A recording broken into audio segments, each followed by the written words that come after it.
Hey guys, Chris here. Back at it again today with another review. I know it's been a hell of a long time. I think the last video I uploaded was back in November. As you can probably guess, school. Literally school, and just forgetting to post on this channel. Like, I'm not even kidding. Like, I probably could have found some time, like, to post here, make a video, do whatever, but it just never happened. I'm stupid, but anyway, back at it again with another review. Like I just said, today I'm going to be reviewing this watch I just acquired, the Armitron Grand. Now, this is not super well known, I guess. Actually, there's a way I could get it to focus a little better, but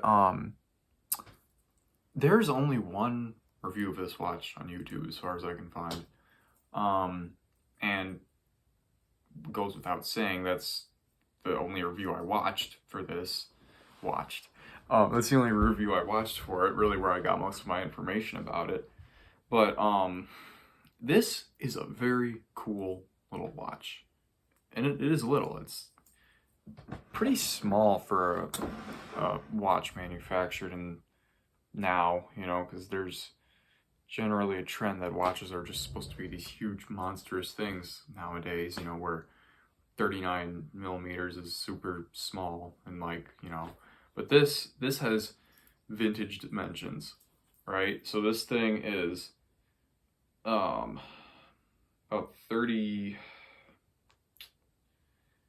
38 millimeters tall, right? And in terms of width, it's sitting right at 31, and in terms of thickness, it is sitting at, I'll call it 8.5. So not big at all. And really, one of my concerns with this was that it was gonna just feel a little bit bigger than it is, because there's a lot more surface area of dial, because it's a square, not a circle. But this actually fits me perfectly. I really like it. I really like the way it feels. I like its weight, or lack of it, really. I just really like everything about it. It's awesome. It has this kind of vintage look to it, this really kind of 70s look that almost makes you feel as if you have something much older on your wrist. I mean, my manager today was like, I don't know if he was joking or what. I mean, he could have been, but he was like, oh, is that your dad's watch or whatever? I'm like, no, this is brand new.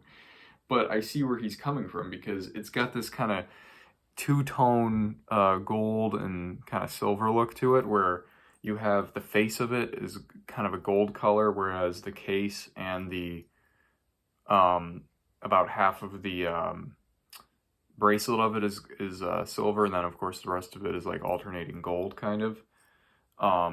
And it is a really neat watch, and it's quartz, which is really no problem with me. I mean, I wouldn't expect a $70 watch, you know, of this quality to be automatic, because if this was an automatic watch, I'd say it would be at least, they'd be selling these things for at least $120. So that's how they can get away with selling it for less than 70. You can pick these up all day for like low 60s, because on the Armitron website they have a deal where if you buy one, or if you're a first time buyer, you get 10% off. And I'm sure there's plenty of other codes out there, you know, where you can get this, you know, not way under, but under the retail price.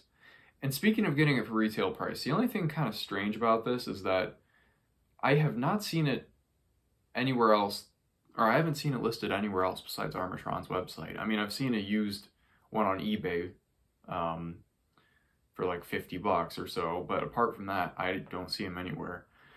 And I'm guessing that's only because people just don't really know about them. I mean, it's not, again, like there was only one video on it on YouTube. I will officially be the second video of reviewing the Armitron Grand on YouTube, and so I'm guessing people just don't know about it. But it's a really, really neat little watch, and there's a few things that kind of make up that neatness. Now, the first, of course, like I talked about, is just the perfect size. You know, it's a nice small little watch. You know, it's not a women's watch. It doesn't have like woman proportions or whatever, but it's got like the vintage like proportions to it, you know, where it's like it's it's just not like today's, where you see so many people walking around with these giant friggin' like UFOs on their wrist, you know what I mean? Like, I don't know.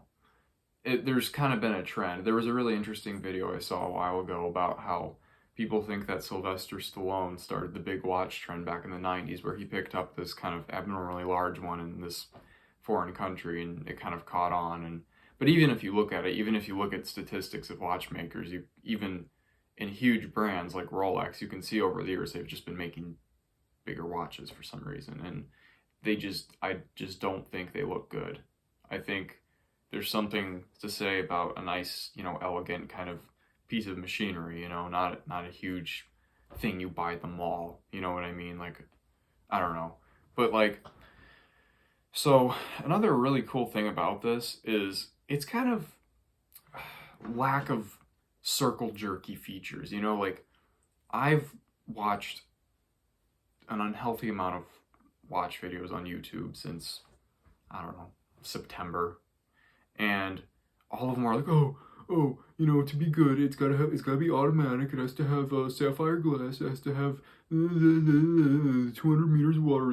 Like, there's so many stupid things that people obsess over, and this has none of it.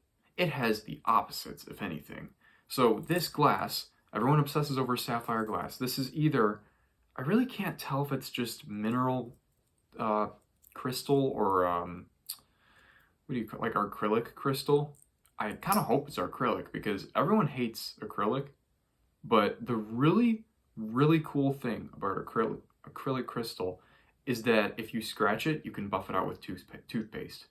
You can literally buff it out with toothpaste. You can put toothpaste on a washcloth. It has to be like toothpaste, you know, not like gel. It's got to be the old, kind of old school, you know, paste where you can't really see through it. You just, you know, rub it on and it's gone. I mean, I did that, I ended up doing that on my Vostok a while ago, this thing. And I know I'm kind of contradicting myself because this is a bigger watch. It's a much bigger watch than this, but it wears a little smaller because this dial is pretty small. But I like this. This thing's a tank, you know, it's like, but yeah, this has acrylic crystal too. But anyway, another cool thing about this is this bracelet, where it's the kind of infinitely adjustable one where it kind of just hooks over here and just kind of clasps, you know, clicks on like that. And the cool thing about these is that you can adjust them as neatly or as finely as you need them to. With a bracelet like this, I mean, this isn't really a good example, but see this? You're stuck with one thing. If you want to go, you know, looser or tighter, you have to either, you know, add or remove a link, you know? And with normal watches, there's, you know, like a little, I can show you. There's, you know, like a little place where you can kind of, you know, slot it inward a couple, you know, millimeters. This is my Seiko, by the way, and the one I reviewed. I have it on the Invicta bracelet, actually. I think it looks a lot nicer like this. But with this, you can adjust this basically almost on the fly. What I use to adjust this, all you need, nail clippers and the back of your thumb. You know, you pop it open right here, you know, you move it around and then you push it down with the back of your thumb. You know, I used to do it with my finger, but that hurts. That really hurts, so just use the back of your thumb. And another cool thing about this, like I said, you know, kind of a drawback to some people. Not for me. I'm not, you know, I'm not like a purist. You know, I have my preferences for watches, of course, but there are certain things where I don't give a shit about them. You know, there's so many people that just, sorry, I just freaked myself out. I thought this wasn't recording for a second. Almost 10 minutes deep into the video. But yeah, quartz. And I looked it up, the movement. It says, PC33 Japan movement, and I didn't know, I thought originally that was a Seiko movement because if you can see from here even, there's no way that you can. There is no chance that anyone can read that, but it has kind of the same text as like a Seiko movement, and it kind of behaves like one too. So like it starts moving around 10 o'clock, the date, the number goes first, and it clicks over at midnight, and then the day goes. You can either do English or Spanish. I should have been showing you guys this, but not like you can see it anyway. And then it goes to, and then it flips over to the next day by 4 o'clock. And much like Seiko, it's a red Sunday. So something tells me that this movement is based kind of on Seiko. And I looked it up in PC33, that's just kind of a generic Japanese movement. But judging by the way it works, I'm almost certain that they just reverse engineered a standard Seiko quartz movement. So that's kind of, so you can basically assume you're getting Seiko reliability with this. And if you don't know, Seikos are incredibly reliable.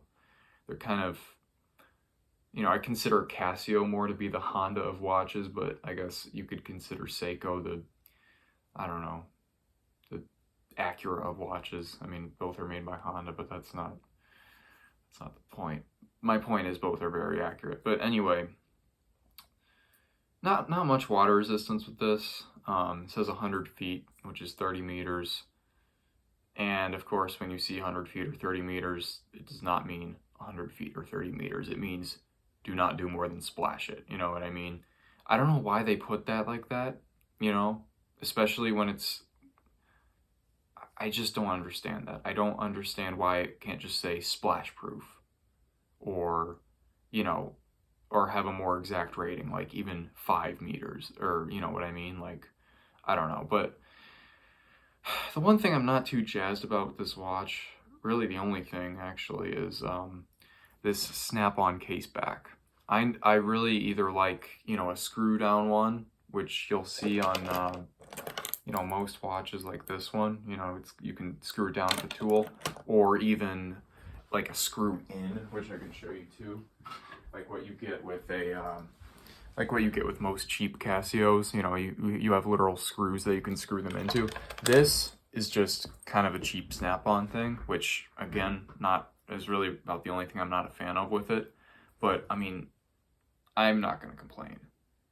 And for $65, you can't either. I mean, the positives of this outweigh the negatives by a huge amount. And I think it works very well for what it is. And that you just cannot go wrong with this retro styling and retro price too. I mean, these things are cheap.